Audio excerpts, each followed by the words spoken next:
اليوم هنعمل احلى صينية بطاطا حلوة بالمهلبية. حاجة كده حكاية، وهم مش حلوة بس دي حلوة قوي، خفيفة ومغذية وكتاكيتك هيحبوها. مش مكلفة خالص، بمكونات بسيطة هتعملي صينية محترمة وطريقتها سهلة خالص. لما تجربيها مش هتبطلي تعمليها، انا شخصيا بعشقها في قلبي. ولو عجبتك الوصفة اعملي لايك وشير. يلا نبدأ ونقول بسم الله. معايا 1.5 كيلو من البطاطا، غسلتها وقشرتها وقطعتها حلقات متوسطة، مش تخينة قوي ومش رفيعة قوي زي ما انتوا شايفين.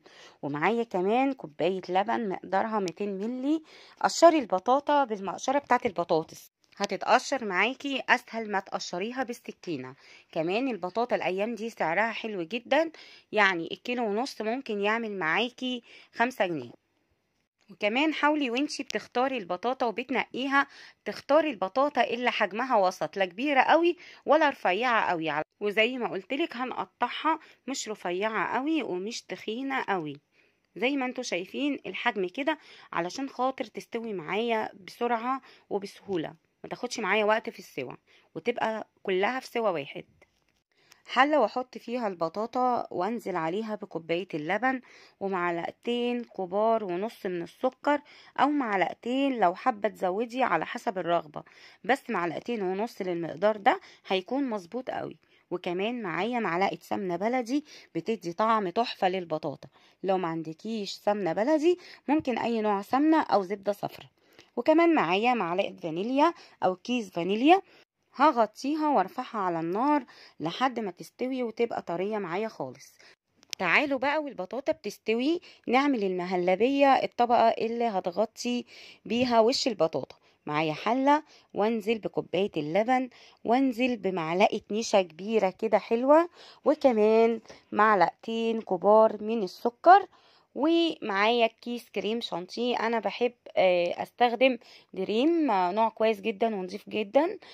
لو ما عندكيش الكيس ده يا جماعة بيعادل معلقتين كبار من الكريم شانتيه.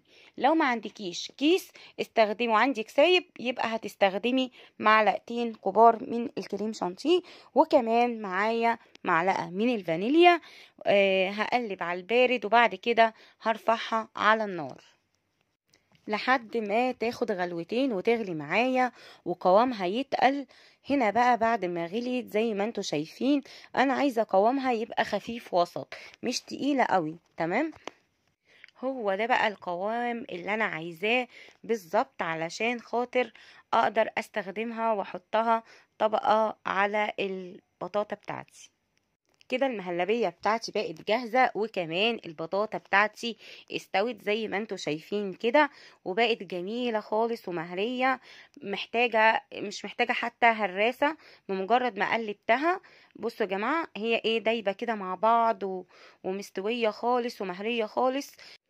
وكل دوت بكوباية اللبن اللي احنا نزلناها على البطاطا. اوعوا يا بنات، الكلام ده للبنات الامارات اللي لسه مبتدئين، اوعي تحطي مية. البطاطا بيبقى فيها كمية من السوائل وكمية مية كتيرة جدا، فاول ما بترفعيها على النار هي بتنزل المية بتاعتها. طبعا بقى مش عايزة اقول لكم فوائد البطاطا، وهي غنية جدا ومغذية جدا بفيتامينات للكبار والصغيرين، وخصوصا كمان الاطفال الصغيرة، مغذية جدا جدا جدا.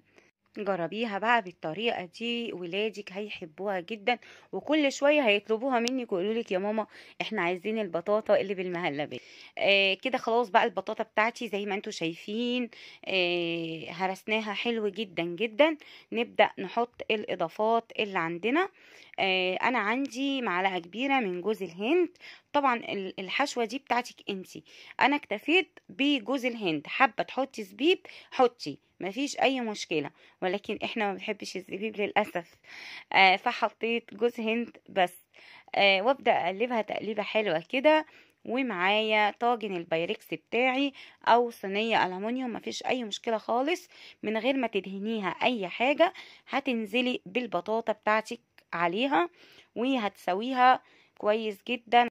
وكده خلاص سوينا البطاطا في البايركس بتاعنا، وهننزل عليها بالمهلبية هنوزعها كويس جدا على وش البطاطا كده، وهرش عليها سكر بودرة، وهحطها تحت الشواية لان هي مش محتاجة سوا، كل حاجة مستوية فيها، محتاجة بس ان هي تاخد اللون الجلد بتاع الوش، علشان خاطر تديني شكل حلو وطعم حلو. يلا بقى ندخلها تحت الشواية، مش هتاخد معايا وقت خالص، 10 دقايق وهتلاقي الوش مظبوط معاكي. الله، شايفين زي ما انتوا شايفين كده بعد ما خرجت؟ الله على جمالها، يعني بجد اللون تحفة والطعم خطير، وهم يا جماعة حكاية. احلى صينية بطاطا هتاكليها، انا متأكدة ان كل اللي هيجربها بالطريقة دي هتعجبه جدا وهتبقى طلب جماهيري. مستنياكم تجربوها وتقولولي ايه رأيكم في التعليقات، وما تنسوش لو عجبتكم الوصفة لايك وشير. دمتم سالمين وفي احسن صحة وفي احسن حال يا احلى ناس في حياتي، والف هنا وشفا على قلبكم يا رب. ان شاء الله هتعجبكم جدا جدا، واستنوني في فيديو جديد ووصفة جديدة. أسيبكم في حفظ الله ورعايته. السلام عليكم.